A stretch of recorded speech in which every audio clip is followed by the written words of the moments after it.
Hello and welcome back to the Daily Royal, a podcast covering the daily events of all the European royals.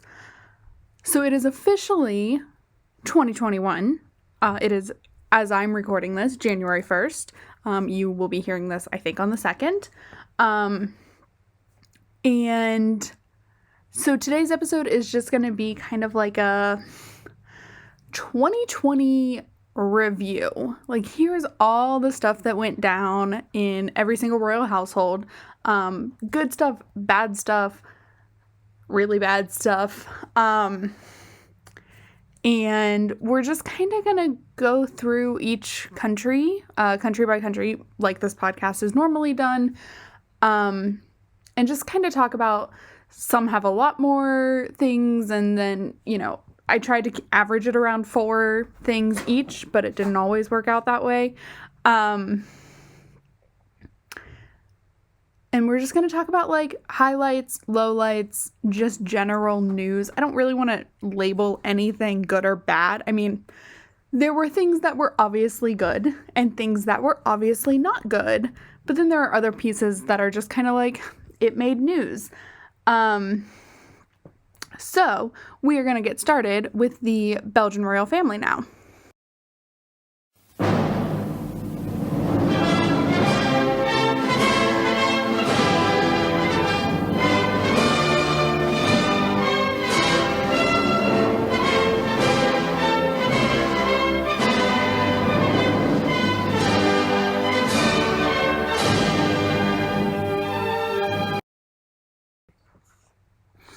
So in Belgium, like I said, we're trying to keep this around 4 things each.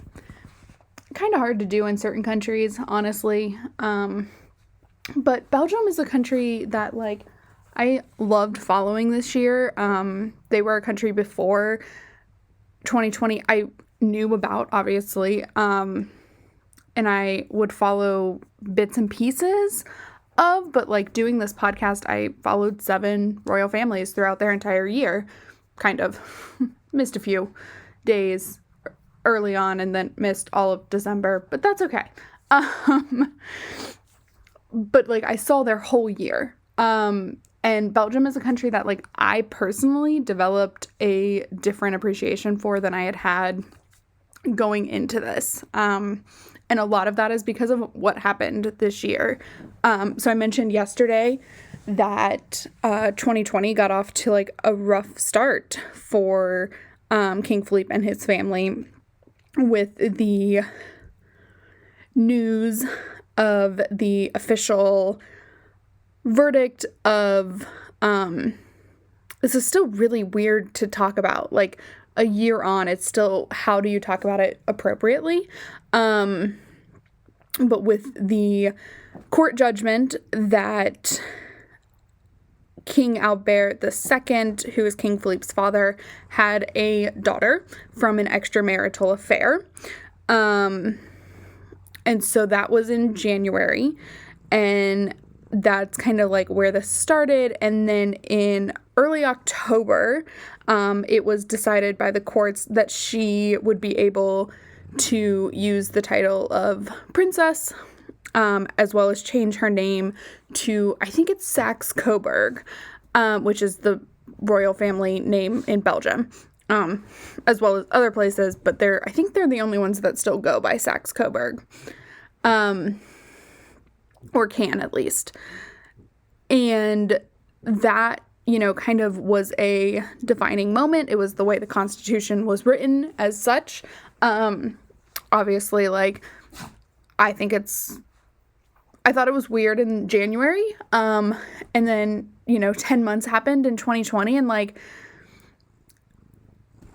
of course, this is her, like, she's the daughter of a former king. Of course she gets to use princess. Like, it makes sense to me. I'm cool with it. It doesn't matter if I'm cool with it or not. But like, there's my personal opinion. And one thing that like I enjoyed watching through this entire process is how well Philippe handled it. So he stayed really out of it while the courts were making decisions. He really abided by this whole, like, not influencing anything because he was king. And so days after the decision was made by the courts of what Delphine's title would be and how she was able to use the princess title. So within days of this, I think that happened on October 1st, the judgment came down. And then a week later, I think, is when King Philippe met with his sister, who he had never met. I don't think, at least that's the way it's been talked about, is that they had never met. They've definitely like been in the same room and stuff like that, but I don't think they had ever formally met. And so that happened, and it was widely just like categorized as a huge moment for him, because it was just, he just did it. Like, it was not a big deal. He just accepted her into the fold, and like that was that. And so he got a lot of credit for that, just like from the world, at least in terms of like the news media. And then I would say like the other defining moment for him this year is, we all know, in June, a Black man was murdered by police officers, and that sparked a long period of racial injustice protests. The Black Lives Matter movement has been around for years, but this was the first time that I know of, and I pay attention a lot to this movement and like to these experiences. This is the first time it really was as captivating and also as international as it was this year. And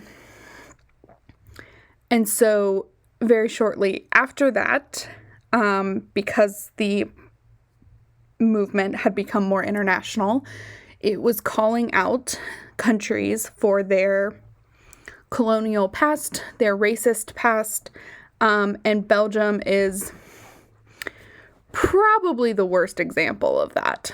Over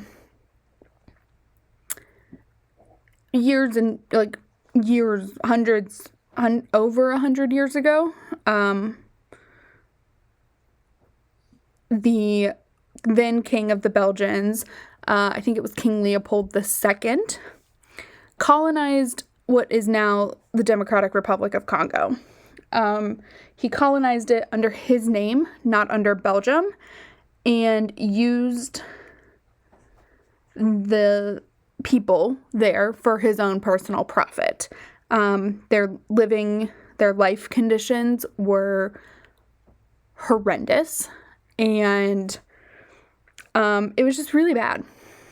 And Belgium has never apologized or anything along those lines. And this year, King Philippe, on the anniversary of Congo's independence, while not officially apologizing, did send a letter. I think he probably does this every year, but did send a letter to the president of the Congo, where he expressed regret for the actions of his ancestors. And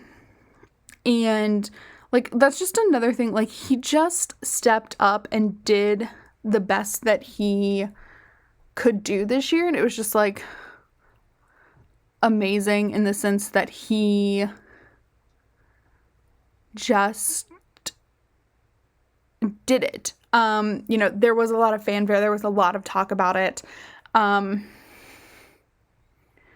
And, I've always found myself torn about whether he should have apologized or not. But, like, at the end of the day, I came down on the side of, if it were, more recent, maybe.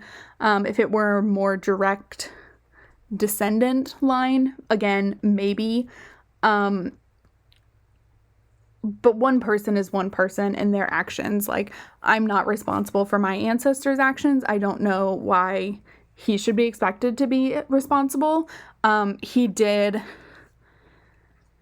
acknowledge the pain that Belgium caused on the Congolese people. And like at the end of the day, I think that's what matters. So that was like another just really good effort. Belgium has a lot of like horrible things turned really good. That's just like the way their year was. So the next two things were more current and like of the just year. One is the amount of volunteering that this royal family did during the pandemic. Today I was looking through kind of like making annual reviews and pictures to post on the website, and they were the first royal family out there. They were the first ones in the senior centers doing what they could, delivering flowers and baked goods and just like making sure people in senior centers were taken care of through what was, of course, a horrible isolation situation. And then the phone calls, like each member of that royal family, all 6 of them made phone calls, the kids included. Like it was just, they did so much throughout the whole year. Even as part of like their Christmas holiday time, they were at senior centers doing work, playing games and keeping people entertained. And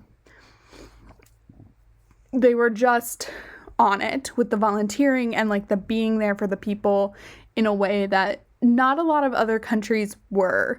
And I never want to like say that blanket because maybe other royal families didn't publicize it or whatever. But they were just there for their people. And I thought that was like the best thing. And then the final thing, and this is like my personal favorite moment of 2020 for the Belgian royals, is the transition of Princess Elizabeth, Duchess of Brabant, to like child to now adult.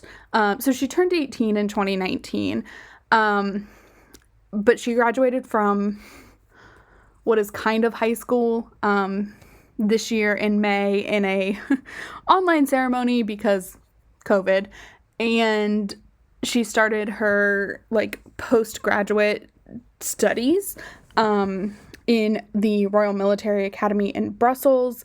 And it's just like this transition of, her being kind of like your average Belgian teenager to now officially like preparing for her role as future queen. And I just think like, of course she's been that for what, almost 10 years? No, it's like 8 years. It'll be 8 years this year. Like she's been in that role for a long time. But it's easier to hide when you're in school and stuff like that.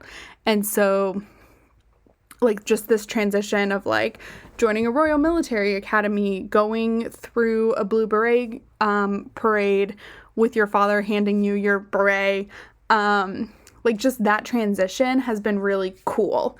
So I thought that was really awesome. And that was my personal favorite. So with that, we are now going to move on to the British royal family's highlights of the year.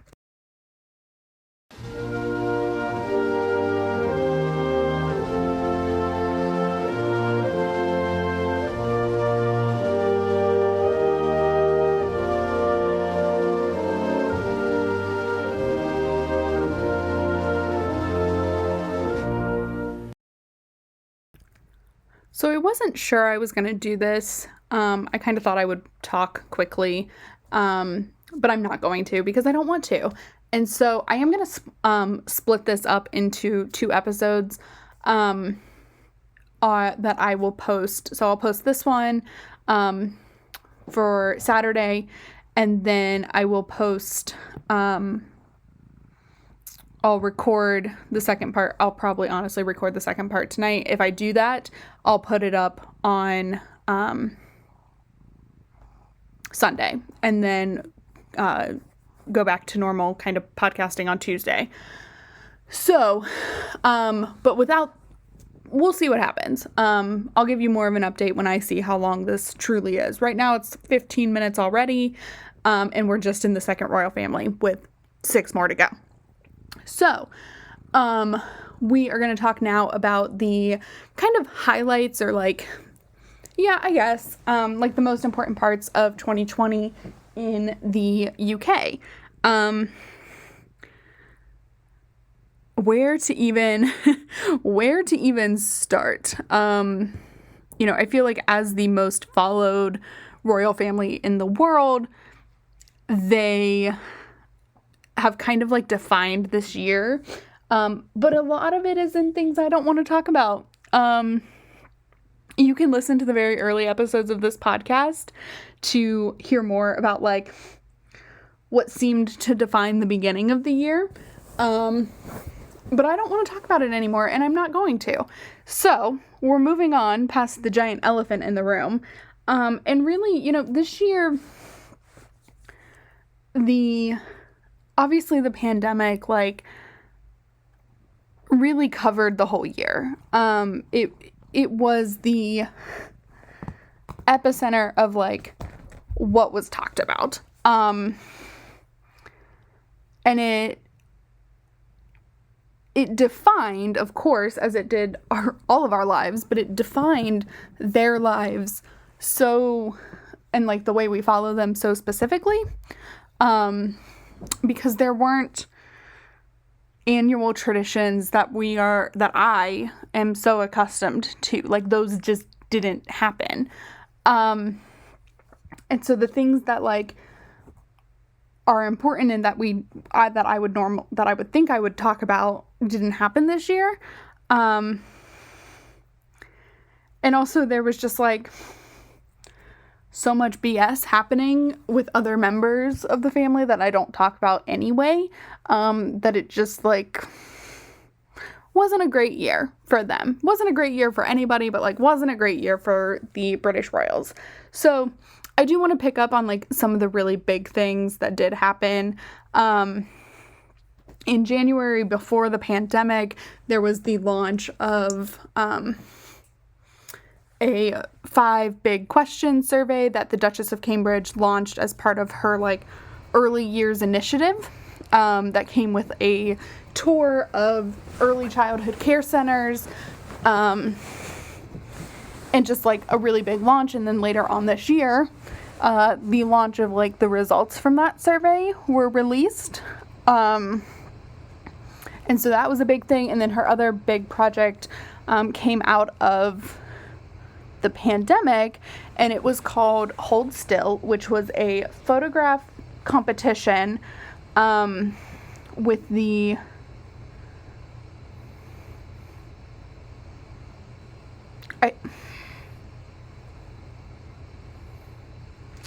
National Portrait Gallery, I think.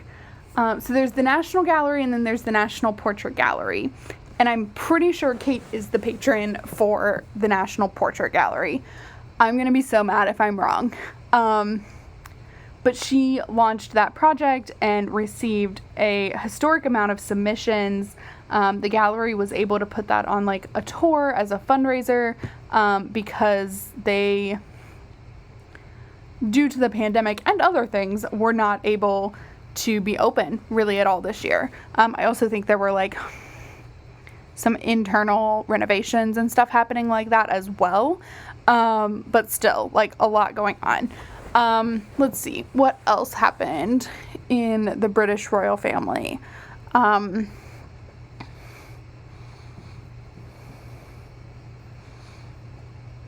Let's see, there's the news that royal family members were catching COVID. So Prince Charles was the first, at least of the royals that I have talked about, to get COVID. And that was a big deal because it was so early on. I think it was in April, and it was so early on in the pandemic that it was a lot scarier than it is now. Now you hear someone gets COVID and you don't immediately think death, which is all I thought in April. That was truly concerning. But yeah, I mean, he's fine. Like, he is totally fine. But it did definitely define the year for him.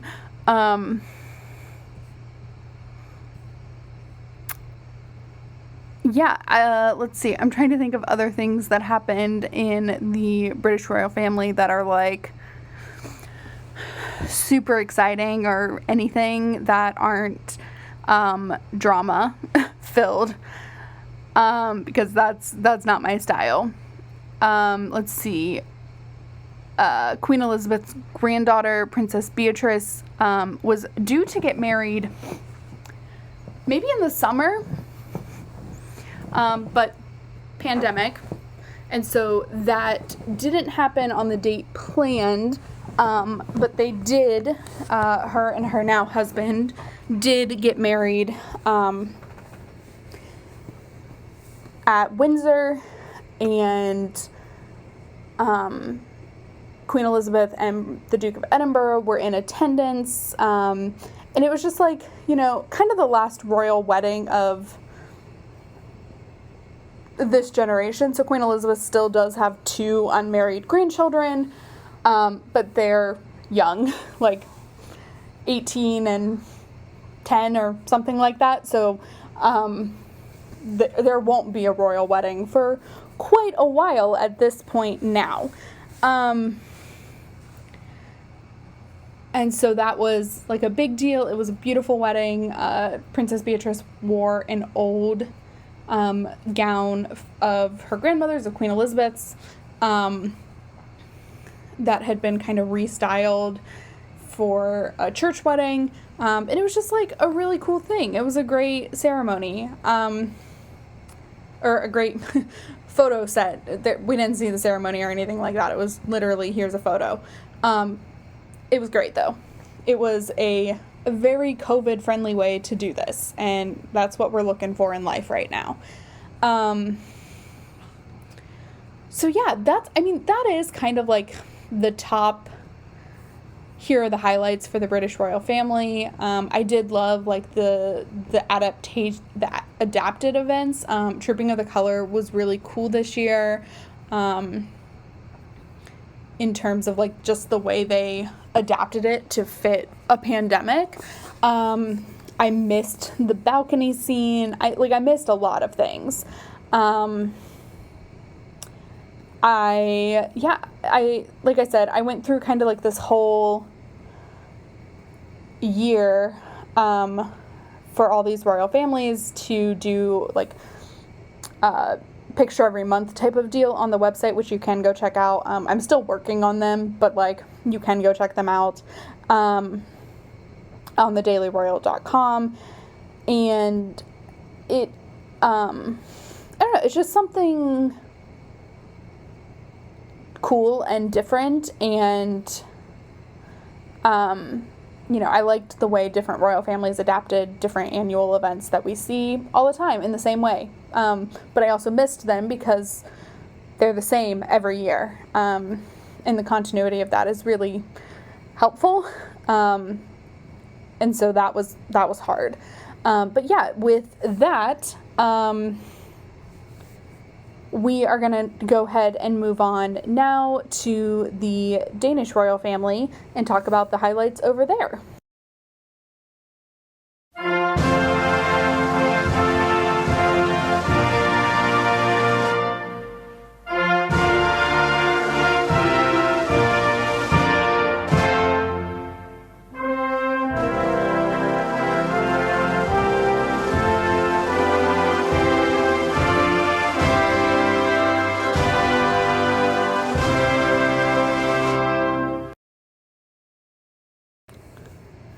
Denmark is a country that I would like to follow, I think, in a non-pandemic year. I don't know. I never followed them that closely pre this podcast. I, of course, did follow them extremely closely this year.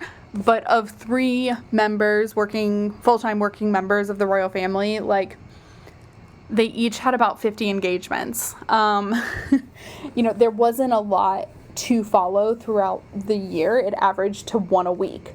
And that's fine. It's a pandemic. I completely understand. But if the work that they were doing behind the scenes or through their charities or stuff like that, they didn't share. So my count comes from what's shared on the royal family's website. That is like my official count. That's what I try to just talk about. Sometimes I'll mention like some charity events here or there, but for the most part, my information comes from the royal household source. And this year was just, it was a challenge. And of course the pandemic was the cause of that, and like very responsible of them to do so. But it was a hard year to follow them, especially when I started. The expectation was, it wasn't even a hope, but in January it was an expectation, was that Queen Margrethe would turn 80. And it would be this huge gala celebration with all the foreign royals in attendance. And it was just going to be, like, amazing. And, like, it was also the 100th anniversary of some reconciliation happening between different parts of Denmark. There were just all these things that were supposed to happen that didn't. Denmark is the country, I think, that had the most canceled events that were going to be such high profile. So it was a hard year to follow them because of that. Every day it felt like there was a new cancellation notice, a new adaptation notice. Like, of course, I understand why. Like, I get it completely. But it was just like so many cancellations and so many things, because there were a lot of big anniversary birthday celebrations and things that had to do with that were all had to be canceled. And so, I think that was like really hard. And then also, like, the other news that came in the summer is that Queen Margrethe's youngest son had a stroke. And so the recovery from that, and like the family toll that must have taken, there was just like a lot of bad news for Denmark. But I will say, probably hands down, I've obviously focused on this year a lot in terms of like royal watching, and like, I have to say, hands down, possibly my favorite moment throughout the year was this video compilation, and I talked about it in yesterday's episode too, is the video compilation that the Danish Royal House released of kind of all of the royals that I talk about, plus the Grand Duke and Duchess of Luxembourg, coming into like a video call. And I don't know if it was all with each other, or it certainly didn't look like it. It looked like individual video messages were kind of all compiled together. But out of that, it was kind of everybody coming together and wishing Queen Margrethe a happy birthday in the middle of a pandemic. So her birthday, I think, is April 14th. It's between the 14th and the 16th. I don't know which of those 3 days it falls on. I think it's the 14th, but it might not be. And so that was, countries had kind of just started locking things down. I know, like, my country specifically, we went into lockdown kind of like the my state, not my country. My country never went into like a federal lockdown type of thing. But my state went into like a lockdown, stay-at-home order, effective, I think, like March 15th to 18th time frame. And it was so a month after that, we were all kind of living in hope that by Easter, this thing would be gone. Well, it wasn't, clearly, because we've just had New Year's. But the hope was that it would be gone by Easter. But things were starting to get canceled, and, it was just kind of like a hard time. And I know I specifically was like having a really hard time with the cancellations. My life didn't really change because of COVID. I still worked. I still work. Like, I still do the same job I was doing in April. Those things didn't change for me. What did change was the way I was talking about royal families literally every day, and there was nothing to talk about. So the cancellations for me were the hardest part, especially at the beginning.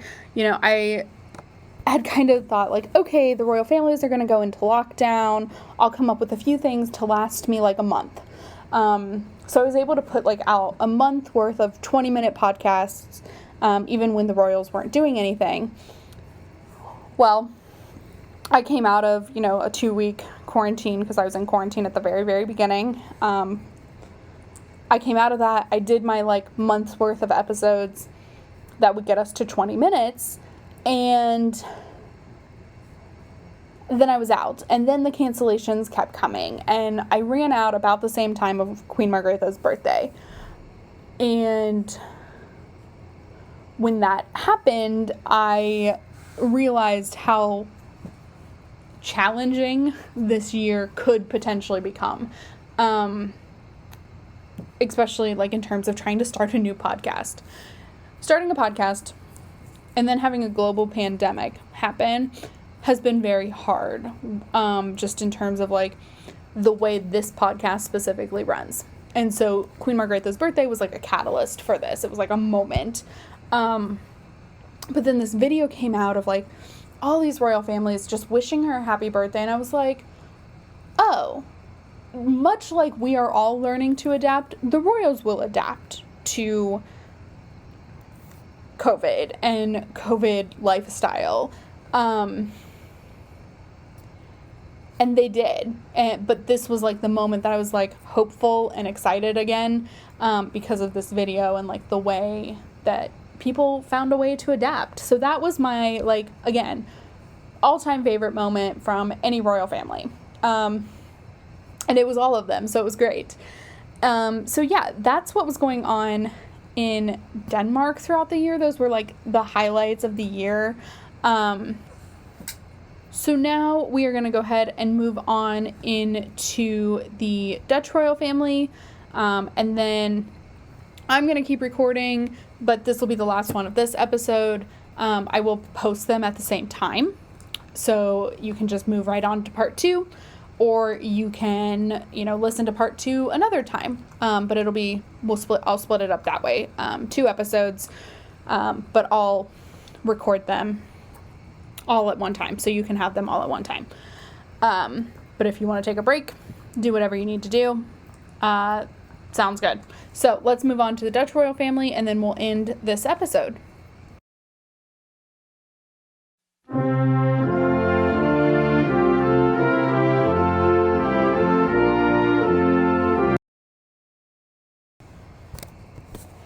If you're a longtime listener of this podcast, you know that the Dutch royal family and I had a love-hate relationship this year. There were moments where I thought they were doing a great job.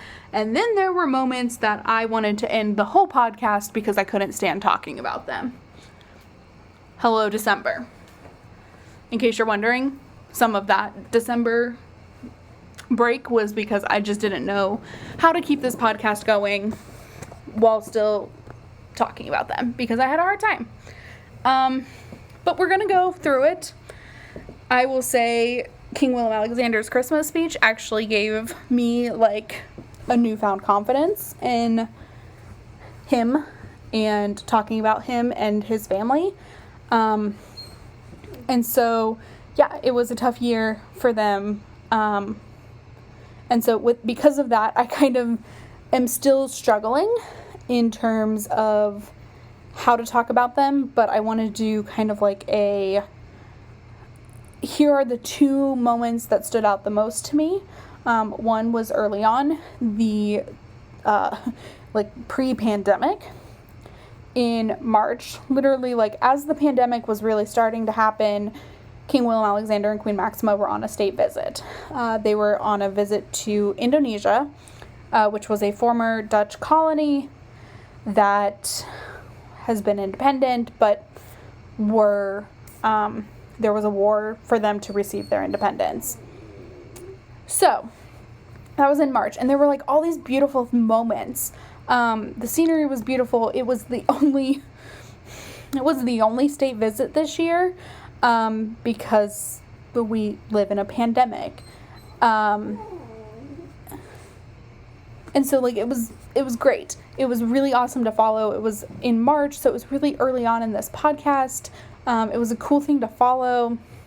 It was hard because of time differences. Like, it was so hard, and it was awesome. And so that was like just a really cool moment that I truly loved. And I think it could have been, if we didn't live in a pandemic, it could have been a great moment. However,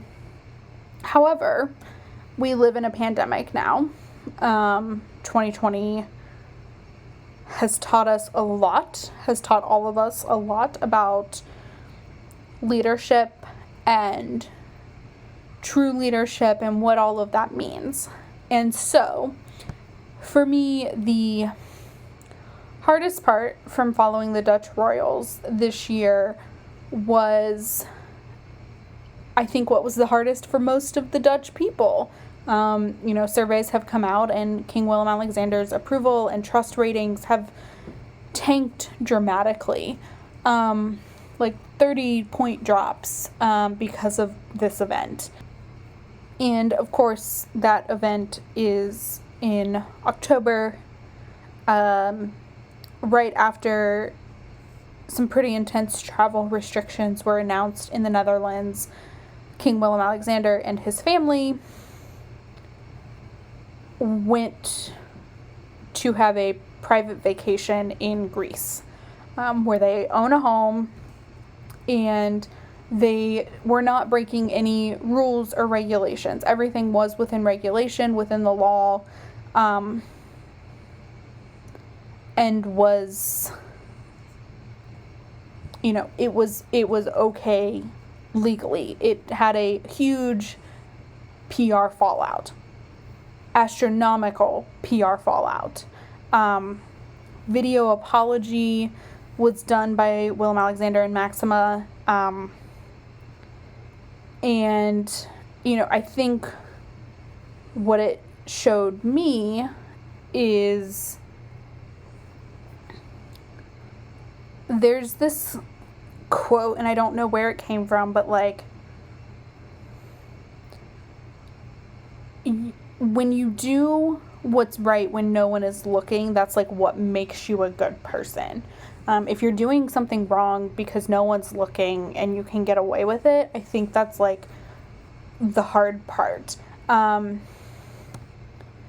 I'm not saying, my God, in a year like we've had, going to Greece on a vacation is not the worst thing a person can do at all. Is it great? No. But do I think now, months later, do I think that Willem Alexander and Maxima are bad people because of it? No, I don't. I think I hope, this is the optimistic side of me, and this is why I'm giving them at least a 6-month extension on this podcast, is I'm hopeful that this has taught them that they don't get to do whatever they want, and that they do have a duty and responsibility to the people of the Netherlands, to lead by example, to work with them through a pandemic, and not just be this like ornamental figurehead, And so it'll be interesting to see that develop. I think it'll be a really interesting thing to see and have happen. But that for sure, for me, unfortunately, is the defining moment of the year for them. And there were other, like, really cool moments. I'm thinking of specifically, like, summer photo sessions. They were one of the first. Europe did this great thing, and I don't really know if it happened anywhere in the States. Maybe in New York it did. Where Europe did this really great thing where, like, they all stood on their balconies of their apartment complexes and clapped, and, like, the Dutch royals were the first royals to publicly do that. It's not that it meant anything literally, but, like, they were right there. They were right with their people. And so I thought that was, like, so important, and that was, like, a huge highlight for the year.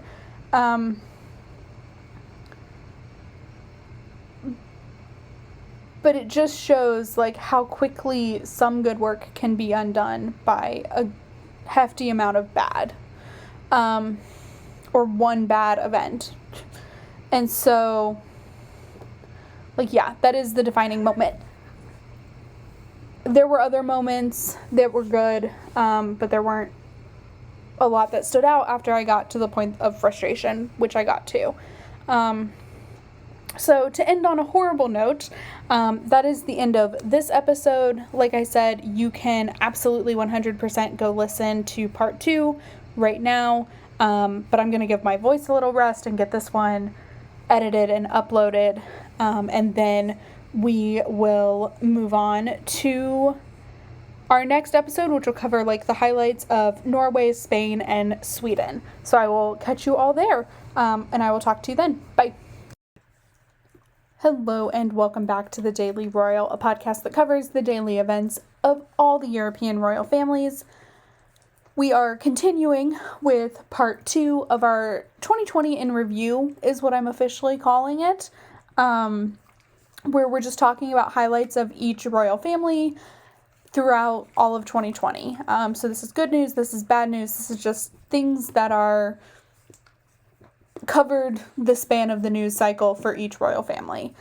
For some, that is really and truly just COVID, and for others, there was a lot going on. And so in the previous part, we covered the first 4 royal families that I talk about. We covered Belgium, the UK, Denmark, and the Netherlands. And with this episode, we're covering Norway, Spain, and Sweden, and talking about their years.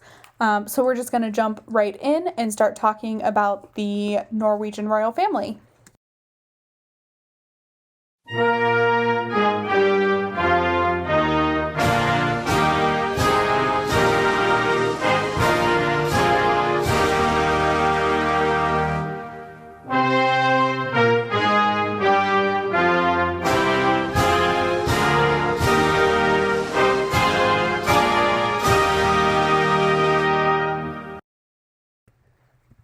Norway was a country that had a rough year.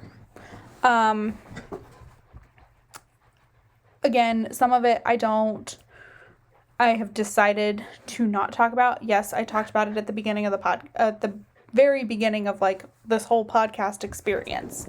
But since then, I don't. I've learned, I've grown, I've changed the way I do this podcast a little bit since then. And I'm just not going to talk about certain things. But it was a rough start in that in early January, King Harald, who is 83 or 84, went in to the hospital, and was in the hospital for for a week, but then was on medical leave for a little while. And that's really, that's how the year started. And then a couple months later, we're in a global pandemic. Previously, there was they did do I don't think it was a state visit. It kind of was, like a visit to Jordan, where most of their time was spent with King Abdullah and Queen Rania of Jordan. And then they got back, and then it was a pandemic, so then they quarantined, and then, the world was shut down. So that's really just like how 2020 started for the Norwegians and for all of us, but like that's how the royal family started. Cut to that now, King Harald has now been in the hospital once more. He was in the hospital through much of October. I think it was October. Yes, it was. And that, like, it was just a rough year in terms of, like, his health and also just, like, COVID. So he came back to work from his second hospital stay, and then about a week, maybe 2 weeks later, went into quarantine again because a staff member of the Royal Palace caught COVID and could have potentially spread it. Luckily, that did not happen, but a 2-week quarantine was still put in place because that is what Norway recommends. So it wasn't like a healthy year. It was a year. Norway is another royal family that, like, I didn't follow a lot before January of last year, January of 2020. But in doing so now, like, I would like to see what a non-pandemic year looks like. And of course, that's not this year. That's next year, hopefully. But everyone has adapted a little bit more, so things may be a little bit more normal in terms of pandemic. So another, like, there was, I would say this, like, my favorite event, hands down, in Norway was Crown Prince Haakon, aside from being, like, the primary working royal of his family this year, which he was. He definitely had the most engagements, the most events, the most outside events. He also, like, this year felt defining. And one of those moments that I thought was, like, a defining moment of the year, and possibly for him, was that he walked or hiked what's known as the refugee route, which was a trail created for people to flee Norway in the Second World War, to save themselves.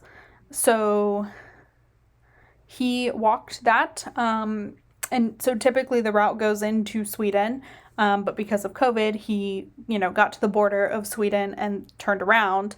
But I think that was just, like, a really great way for him to combine, like, personal interest as well as historical context, and to honor the 75th anniversary of the end of the Second World War. So that was just, like, to me, this year, the defining moment for him. There were some other moments. He was responsible for the opening of Parliament because he was serving as regent, which he did a lot this year. And a regent is basically like a monarch without being king. So you serve as a regent if the monarch is not able to serve in their role. And so that's really, what the year was defined by. I think it, like, is a very cool way to introduce him and have him gain different experiences before officially, when he does become king. And that's not something, like, I want to talk about necessarily, but, like, it is something that was on my mind a lot in 2020, was how prepared he has become through 2020 for this role. that he will eventually take, much like any heir to the throne will eventually take, but like this year felt defining for him. So that's, again, Norway is one that was like, I don't want to say boring, but there was so much bad news that like the good stuff kind of got hidden in it. And it wasn't just like the royal family's bad news, it was just global bad news. A global pandemic does not lead for fun things. So Norway just kind of led their life. I don't know if this is normal. Like I said, I didn't follow them closely before January of 2020. I knew of them, like I obviously, but I didn't watch their comings and goings closely at all. So that's something that I'll watch in 2021, but like, who knows what this year will bring. I'm definitely, thinking more of the status quo, at least for the first 6 months, and we'll see what happens later on. But so with that, we are going to move on to the Spanish royal family and their 2020 review.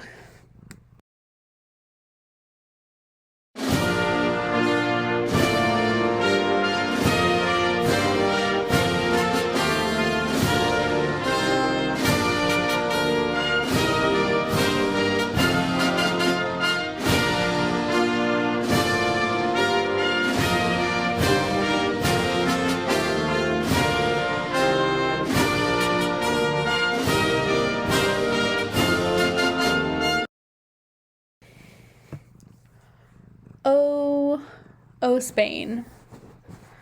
I feel like I should make something very clear at the get-go. I have made this clear, I think, throughout the whole year. Spain, the Spanish royal family, is the reason I got re-interested in following the royals in like the fall of 2019. And why I decided like I wanted a podcast that talked about more than just the British royal family. That is something like I truly value and think is really important, because I couldn't find podcasts about them. I also speak Spanish and like really dove into Spanish culture this year, or in 2020, I guess. And a lot of that is due to the Spanish royal family, not all of it. Once I delved in, I began to love their history and like the fact that they're a growing democracy out of a fascist regime, I think is really awesome, and I love the history there. That being said, because of that, they are the royal family I have followed the closest in terms of other news reporting. In terms of what I talk about here, kind of all of that came from the same. But the other pieces of like Spanish culture and the culture surrounding the monarchy and stuff that I like, those tidbits that I have, are because I followed them the closest throughout the year in terms of like newspapers and from Spain and things like that. And also they just had a really bizarre year. So we're just going to talk about it. I'm definitely not impartial by any means. I think I have made that exceedingly clear.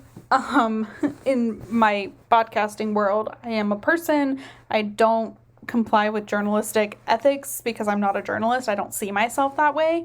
I am a fan who has opinions that I am sharing. But I do try and report. I try to share the news as unbiasedly, and then I will give my opinion. So there were so many things in Spain, and it's hard to separate them, because they were all kind of combining together into this wonderful mesh of what a bizarre year.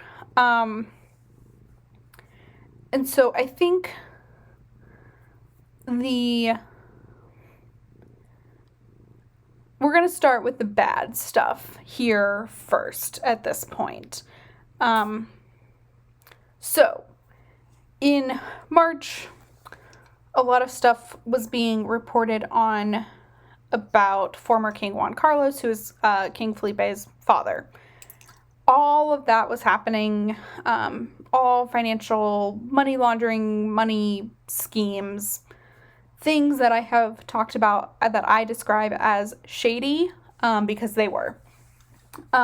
Calls for lots of different actions there. I have a whole episode basically focused on this that came out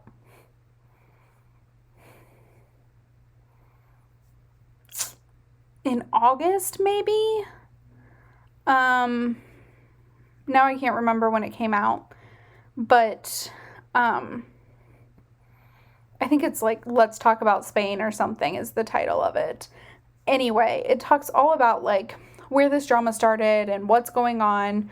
And I don't want to talk about that because I've talked about that. It is my favorite thing to talk about because it's so dramatic and like so stereotypical it hurts. Like it's painfully stereotypical of the times and just, oh, it's so bad. So I love talking about it, but like I've done an episode on it. I don't need to talk about it at length. What I do want to talk about is like specifically the response and like what that has led to throughout 2020. So the Spanish monarchy is a very divisive thing. Somehow the monarchy has become a very right-left split issue. Conservatives and liberals are very split on the issue of the monarchy, and it's very obvious. And so because of that, the year has literally seemed to be King Felipe playing ping pong, essentially, with the left who is running the government and the right who are seemingly the only supporters of the royals. I don't think that's completely accurate. Life is not that black and white.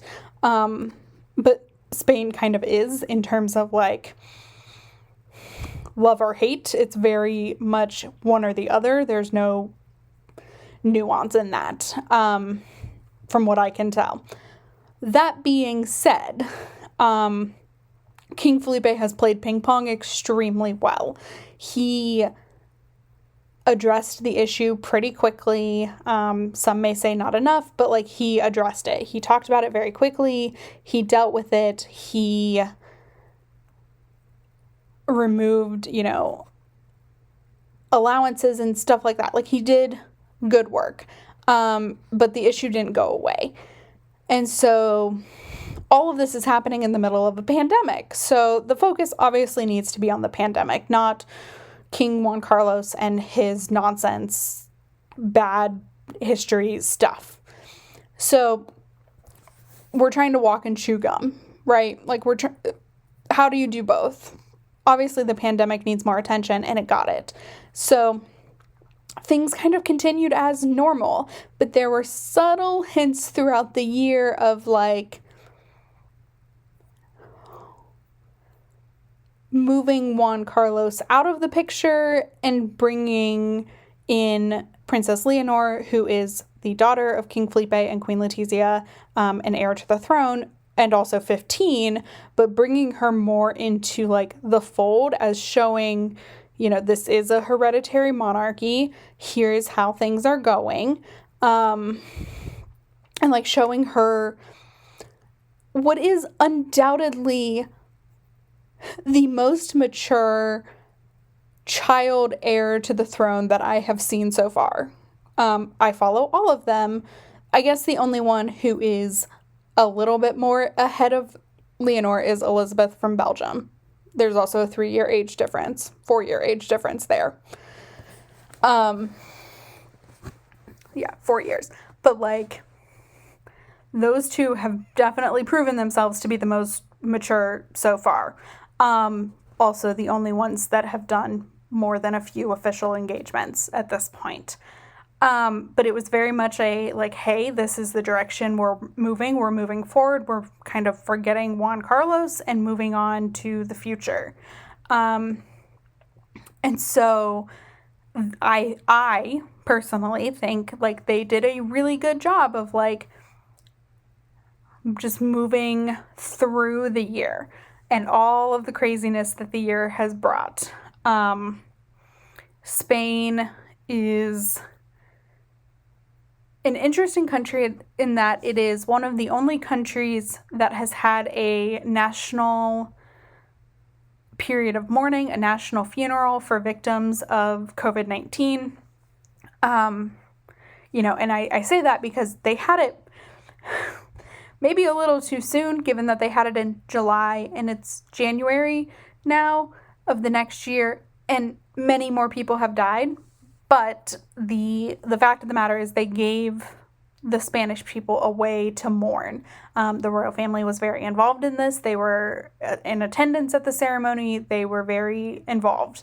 And so, like, the whole year for Spain has really been this push and pull of left v right, pandemic v Juan Carlos drama. Like, it's just been so much. And it was really interesting to follow. And this is where I kind of learned following them, because at the very beginning, when all this Juan Carlos money laundering and money stuff was coming out, they were really trying to pull King Felipe and Queen Letizia in and like under the bus with Juan Carlos. Like, that's what the left was trying to do. They were really trying to remove the monarchy. And when I say the left, I mean like the furthest left. If you are Spanish, I don't necessarily mean the socialists. I mean Podemos. It gets very hairy, and I don't want to go into all of that. But like when I say the liberals, I don't mean the like main party of the liberals. I mean the farther left. So it was like a push and pull between left and right. It was a push and pull between pandemic and nonsense. It was a push and pull of like, how do you have engagements and be seen by the people and also be safe in confinement? It was just a lot of that, like all year. I think the tightrope, the ping pong game, like whatever you're going to call it, Felipe handled almost perfectly. I, as like an American royal watcher, would like to have seen things go faster and more direct. But I also know, like, the more I've learned about Spanish culture and the more I've kind of dived into these issues, King Felipe has been direct and it didn't do him any favors. And it was, 3 years ago. I'm not going to talk about it, but like he has been more direct and it didn't go well for him. So I think he has found a balancing line. I think 2021 is going to be a really interesting year as more reforms on the monarchy and the monarch's power are put into place. And this Juan Carlos issue is going to continue to happen. Like, it'll be an interesting thing to follow. But I'm hoping it doesn't define 2021. Also, there's a huge part of me that would be very sad if I did not mention that I am strongly hoping for a rescheduling of the Spanish state visit to the United States that was supposed to happen in April of 2020. I'm very hopeful that the upcoming presidential administration will continue that and reschedule it and have it be their first state dinner. I don't know if that can happen in 2021. I want it to be a responsible, safe thing.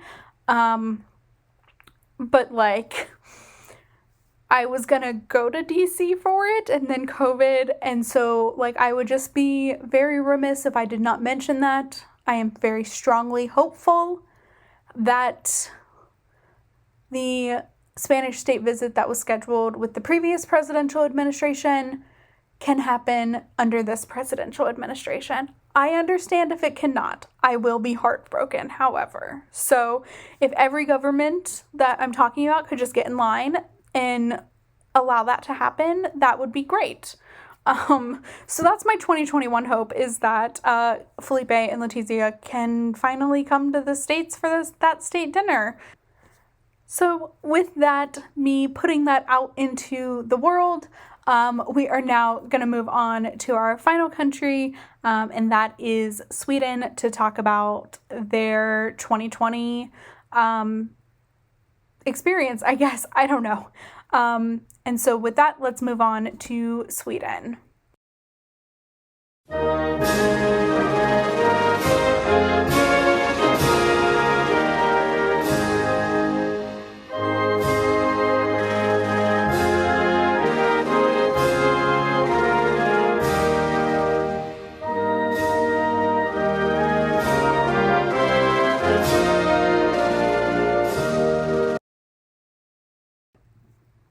All right, we have made it to the end. And there's not a lot to talk about here. The Scandinavian countries were this year,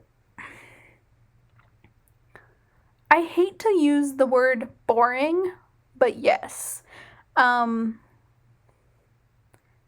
got through the pandemic.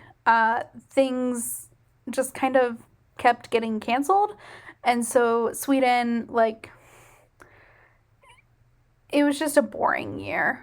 And I don't know, I've followed them closely previously, and it's not normally this boring. So I was of course disappointed, but I think it's 2020. Everyone gets to do whatever they need to do to get through. So there isn't a lot to talk about in Sweden in all actuality. This is going to be an extremely short segment, which I hate, but there wasn't a lot to talk about.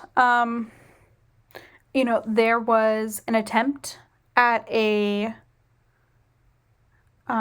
tour of the 21 or so counties in Sweden, but that didn't happen. They made it through 3 counties, maybe 4, and then it got postponed to 2021. And that's just that's the story, right? I can talk about Sweden's failure, not this royal family, but Sweden's failure to protect against COVID in a responsible way, but that has nothing to do with the royal family. It's just why things kept getting canceled. There weren't these defining moments that happened before the pandemic or during. It was just kind of a boring year for them, which I think is okay. I mean, it definitely,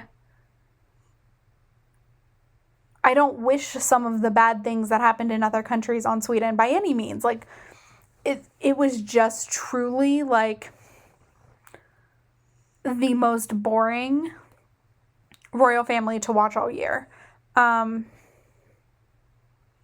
And that's really hard for me because they are some of my favorite royals. But they weren't doing anything this year, which I understand completely, but I'm almost not jaded. I'm disappointed by the boredom. I was just bored. They definitely always had the shortest segments. Sometimes I would forget because they likely weren't doing anything because that's how the year went. Of course, sometimes that bit me in the butt and they were doing things, but meh. I would talk about it the next day because ultimately the events weren't consequential. They were important in terms of talking about COVID and talking about the effects on the people, but they had a much more traditional royal role through the year, and no one else did. So it didn't happen in the same way. I don't know. It's very hard to explain. I wish I would have sat down with my thoughts a little bit more about this specifically, because it was so complicated and messy, and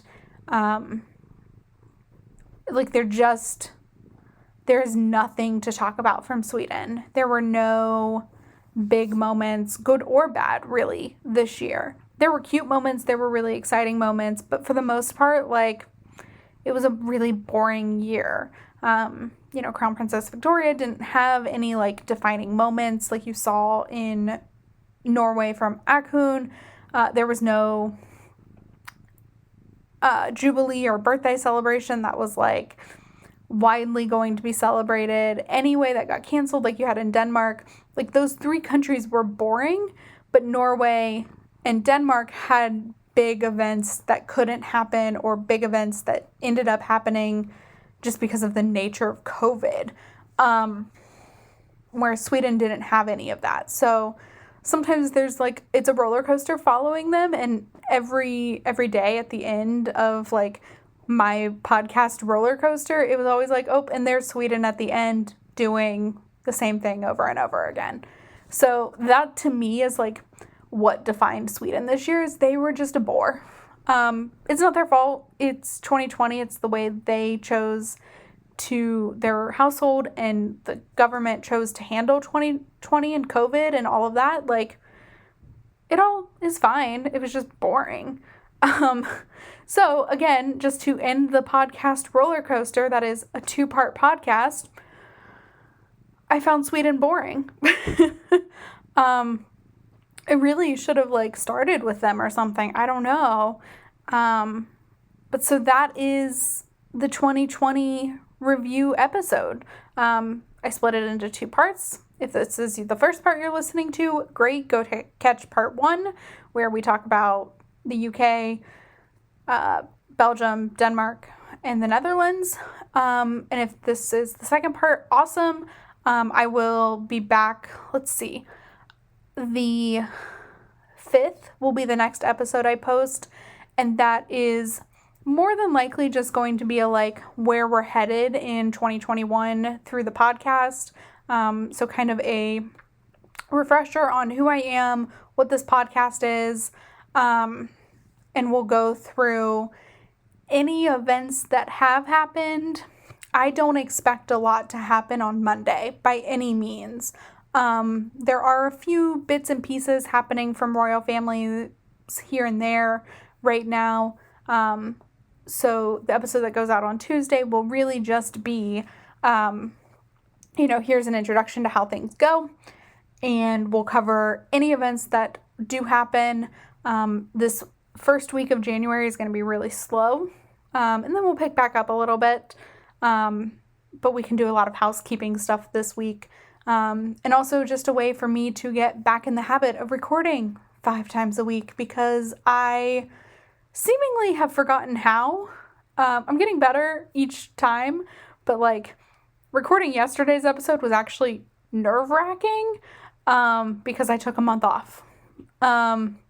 So we're just kind of going to go into all of that in the episode that goes out on Tuesday, but it'll also cover anything that has happened from today, the 1st, to whatever happens on the 4th, if anything. So with that, I will end this podcast here, and I will talk to you all on Tuesday. But until then, have a great rest of your weekend. Happy New Year, and I'll talk to you on Tuesday. Bye.